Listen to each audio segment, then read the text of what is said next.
Welcome to Sharp Football Analysis. Today, Freeman and I are going to discuss the Chargers running backs, Michael Carter, and everything you need to know to get ready for Week 6 waivers. So make sure you stick around.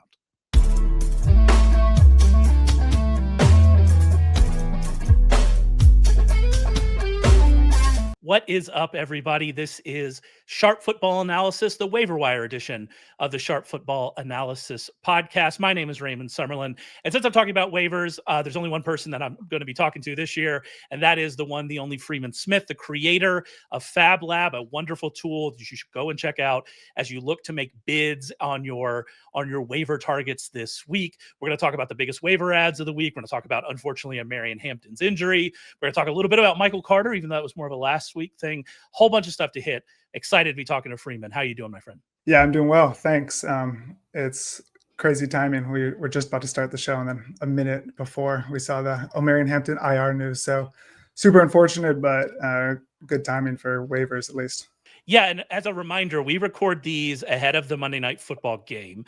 And so if something happens in that game or, more big injury news comes out, although that was the one we were really waiting on with Hampton, and we'll get to it in a second, that's why we didn't talk about it. So if you're like, well, why didn't they talk about, this player or, whatever, I don't even want to name a player on the Monday night game because I don't want to put like negative energy out there in the world. But why didn't they mention that this happened? That's why we're recording this. We're recording this on, late Monday afternoon. That does actually bring me to something I wanted to talk about, though. If you read my waiver column last week, I had Michael Carter in there. That news kind of started to percolate about Trey Benson early enough for me to get that in there. Obviously had Sean Tucker in there. Rashad White was rostered in too many leagues for me to have him in there, but I would have had him in there. But then comes Wednesday, and then we start to get the really negative news about Chuba Hubbard. Chuba Hubbard had been dealing with an injury. He came out. He played in the game with that injury. He comes out.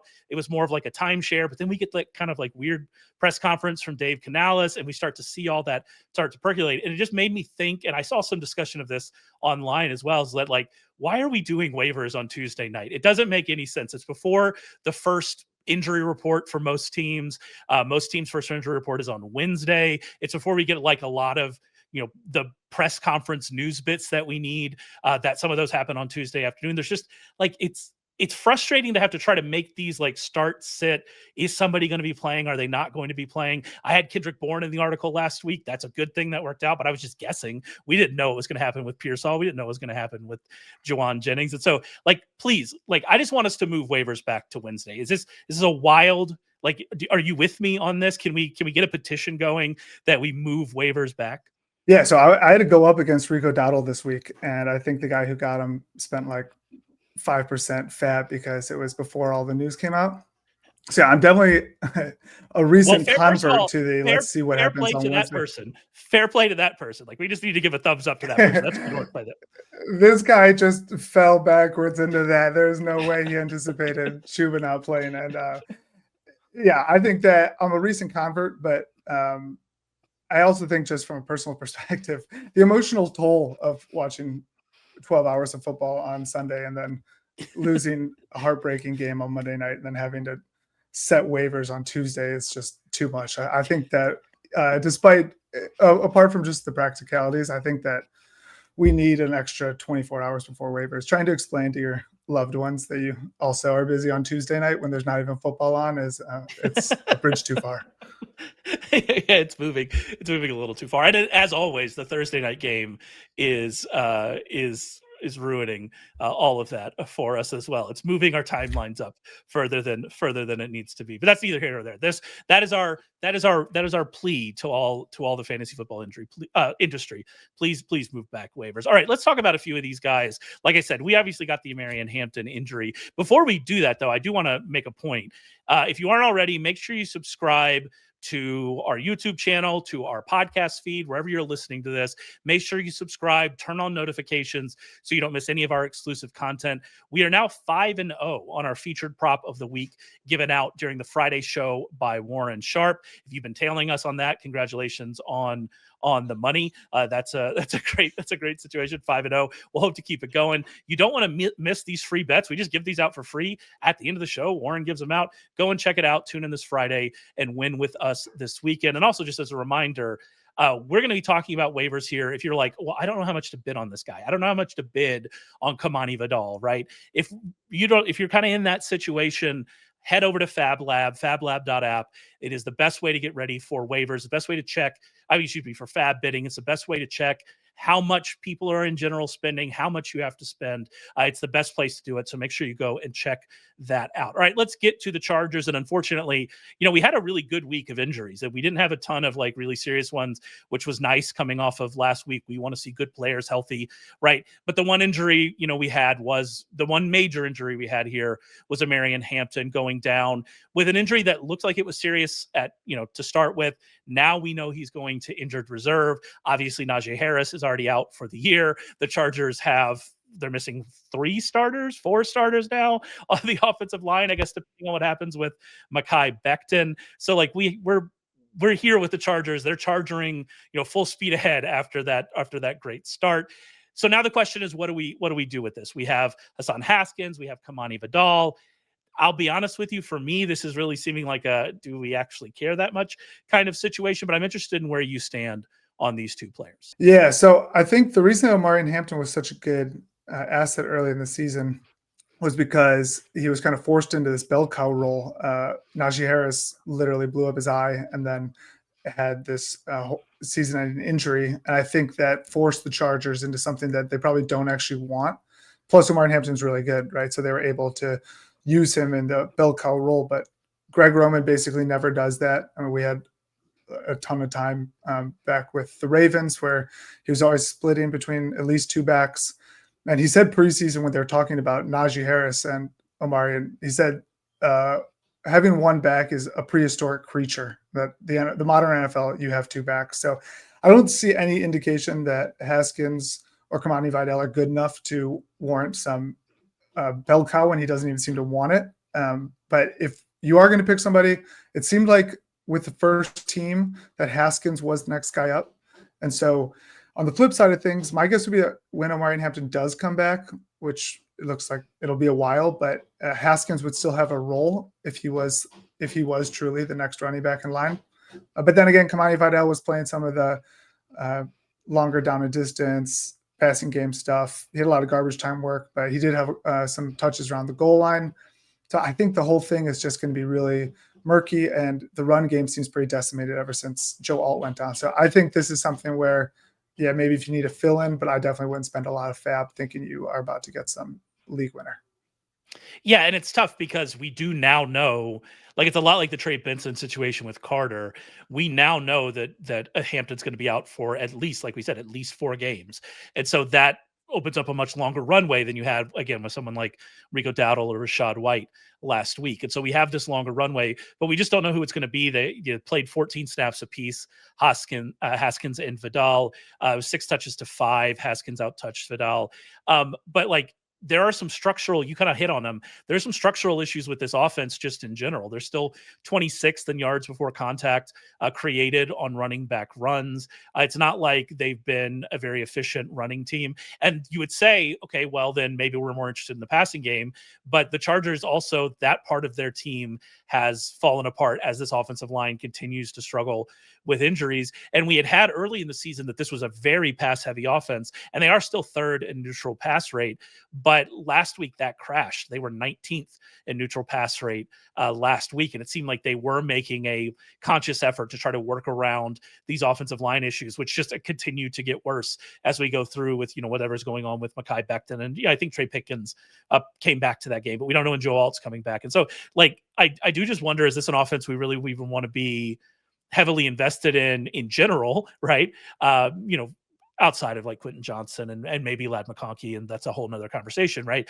But they were 29th in points per drive over the last 2 weeks. This offensive line's a concern. It seems to have really cratered everything that's going on. And so I put all of those factors together, and the fact that we don't know who's going to be the guy, and I'm like, I like, if you're desperate, go after him, right? But this feels like a situation where I'm not going to be willing to spend enough to go and get either of these guys. If I was going to pick anybody, it'd be Kimani Vidal, just because I like him as a player. He was a guy I was targeting last year. He's a player I still have in dynasty leagues. I think he's actually a pretty good player. And I do think that maybe there were some other reasons why Haskins was, up and instead of him. Also, I think that we saw him get used a little bit in the passing game yesterday. And so maybe that's on Sunday. So maybe that's like a good thing if we don't expect this offense to be as able to run the football. But yeah, you're splitting hairs here for both these guys. And I'm just like, it's tough to really get excited about either of them as an ad, which probably means that Kimani Vidal is going to come out and, score 30 points next week against the Dolphins, because they are playing the Dolphins. And that's the other aspect of this, is they get to play the Dolphins this week, which you're like, all right, that seems awesome. So what are you going to do? Yeah, and it might be Dolphins with an interim head coach. But also, fun fact about Omari Vidal, I saw, and I think it was the Football Guys, that he's got 3 career broken tackles. So that metric kind of gets propped up sometimes more than it should. If there's a lot of players that can succeed in the NFL without having to be breaking a lot of tackles, but I think when your offensive line is as decimated as the Chargers are, you're probably going to have to break some tackles. So I did think Omari Vidal, he looked all right. If he was in a passing role, I could see it. But Greg Roman also doesn't typically like to pass to the running back. So I think the whole thing is just a stay away. He said 3, and I was like, that's not a high number. But he has 53 career touches. So, or is it just 3 this year? Did he have 3 on 4 touches this year? No, it was the stat I saw was 3 career broken tackles on 53 career touches. So not exactly breaking a lot of tackles. Fine. Yeah, it's fine when you break it down to a percentage, but when you actually see it as it's just the number of 3, it's not very inspiring. Yeah, it doesn't really make you feel great. All right, let's move on to talk about Michael Carter. Michael Carter is actually rostered. This is really kind of more in the not in my league situation. If you're in a super competitive league, I assume Michael Carter was added last week, but he is still out there in 58.2% of leagues. And I do wonder if there are leagues, even competitive leagues, in which people just assumed it was DeMarcado, maybe didn't pay attention as closely to what we were seeing. Michael Carter came out and said that he was going to start like in an interview. And so it was pretty clear. It was pretty clear to me, at least, what was going to happen. That's what we saw. Carter had 38 snaps. Bam Knight had 10 snaps. DeMarcado had 17 snaps. And everybody knows what happened with him as he was going in for a touchdown.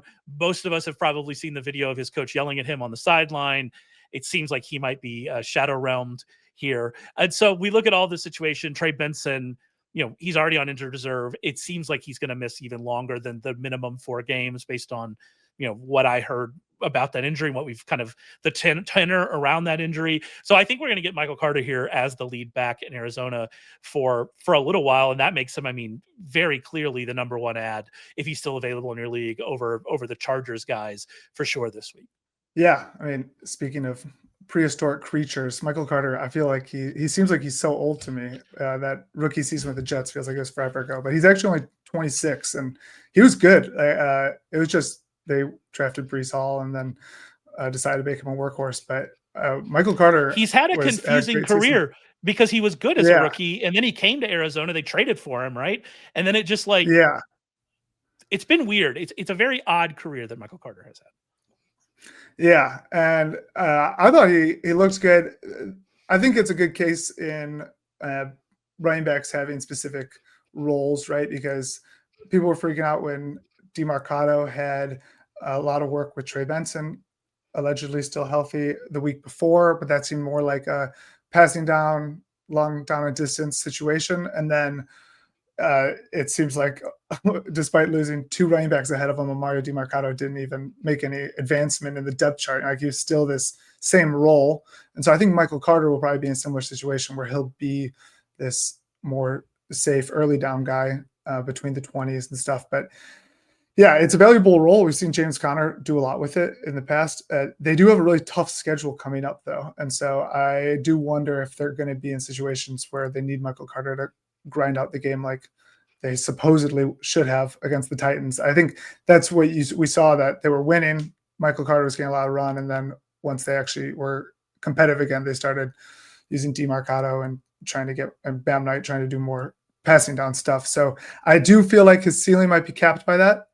But to get a running back who might end up getting a 80% snap share or something is just unprecedented off the waiver. So if he's available, you got to go for him.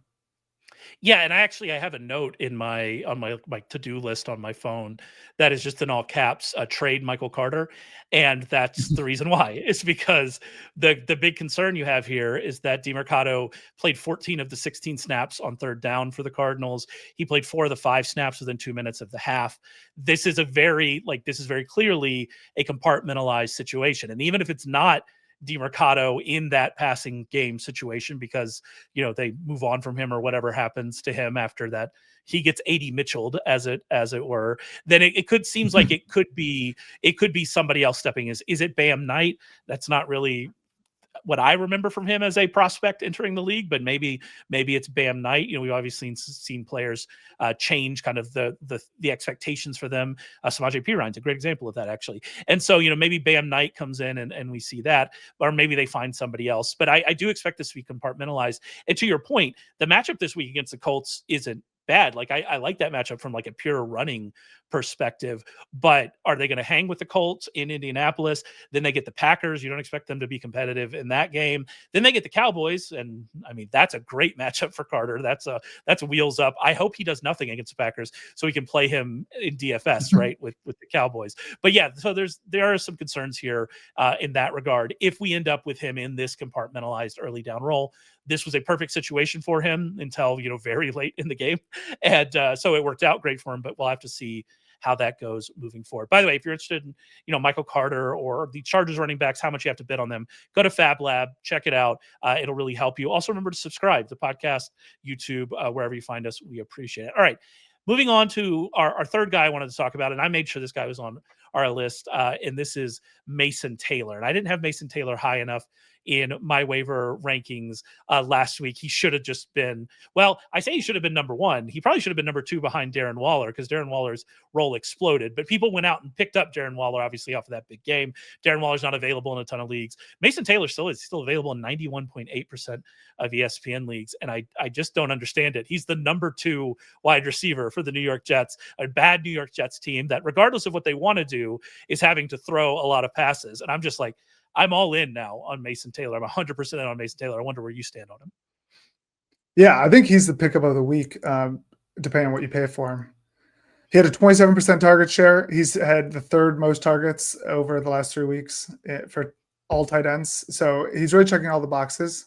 He also was injured early in the season, had like a small injury, and then I think he missed some training camp or something. But his PFF grade for receiving is constantly going up. So he was in the 50s, and then just this last game he was 70.6, and so he's basically improving on all fronts, from peripheral metrics, actual performance, and he was also one of those preseason camp guys that like all the dynasty people really liked because Aaron Glenn was complimenting his blocking a lot. He was one of these not purely receiving tight ends, which usually kind of seems like a bad thing, but when you're on a run first team, that's really helpful to actually get on the field. So he's somebody who I think will be super involved in the offense because of how they want to play, because he's such a good blocker. But then, yeah, he's the perfect situation since they have, besides Wilson, they have really nobody else to pass to. And Fields is kind of an underrated guy for targeting tight end. Like, he made Cole Kmet really relevant.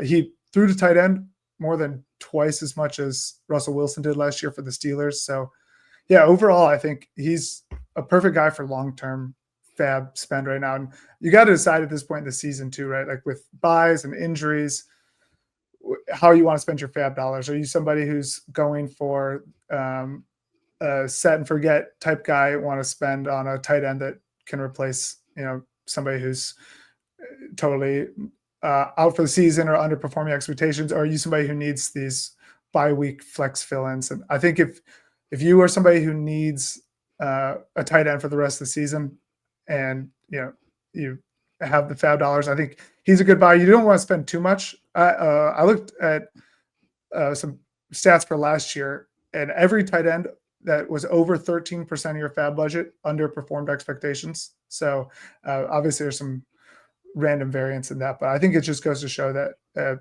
with tight end, you don't want to spend too much. I think about 10% would probably be a good bid for him. Yeah, and you mentioned some of the usage numbers. I just to expand that over the last 2 games, I think you said last 3. Over the last 2 games, he's the tight end 1 in target share, tight end 1 in targets, and tight end 1 in Yeah, receptions. it's crazy. And so like, and I think, and we talk about this, Rich Rebar and I talked about this heading into the season. I feel like we talk about this every preseason when you're trying to identify tight ends who can have like TE1 seasons, not the overall TE1, but like in that top 10 tight ends, you're trying to identify tight ends who are the number 2 or at least one of the number 2 targets in their passing game. That's exactly what Taylor is right now. And if I was painting like a concern, like if I was saying, okay, what's our concern? Well, the concern this week is they're playing the Broncos, and that's obviously, a tough matchup. And so, you're not excited about that. But after they get the Panthers and they get the Bengals. So he's going to be fine like over the next, 3 weeks or so before their bye. But the concern is that the Jets are in positive game states, especially in that game against the Bengals, you would think, in a positive game state, they're able to just run the football, which is what they want to do in positive game states. They still are 32nd in the league in neutral drop back rate. And so that's what they want to do. But like, from a overall offensive perspective, they are near the top of the league in dropbacks because they're just really bad.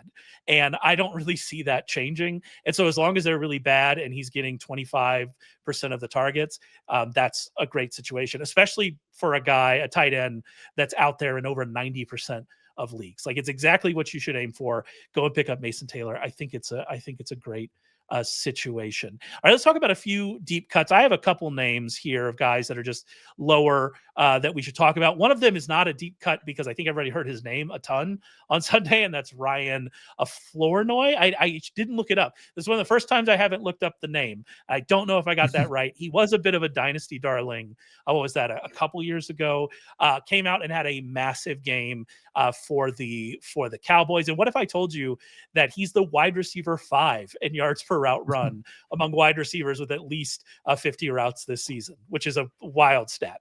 So if among every wide receiver that's run 50 routes, we're talking about over 100 wide receivers, he's the wide receiver 5 in yards per route run. So there we are. So he's certainly an interesting name to throw out there. Lamb and Kevontae Turpin will be back, probably not this week, but they will be back soon. When that happens, this is all dead. But if they're not back this week, then you've got a guy that's running out there. I kind of think Jalen Tolbert isn't that good.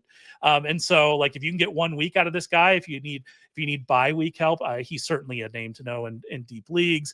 Pat Bryant's a guy that didn't get any targets, but he ran 23 routes this past week, which is very interesting. Ran more routes than Marvin Mims. That's the kind of stuff where you can get ahead of the market. And you say, because people look at box scores, right? That's what they're looking at. We're looking at usage, right? And him getting out there as a rookie, we're going to see his role grow, you would expect, and running all those routes. That's promising. So lots of stuff like that. Any other deep league kind of the degenerates that always tell us, hey, that guy's not available in our league? Any of those kind of guys that we have for them?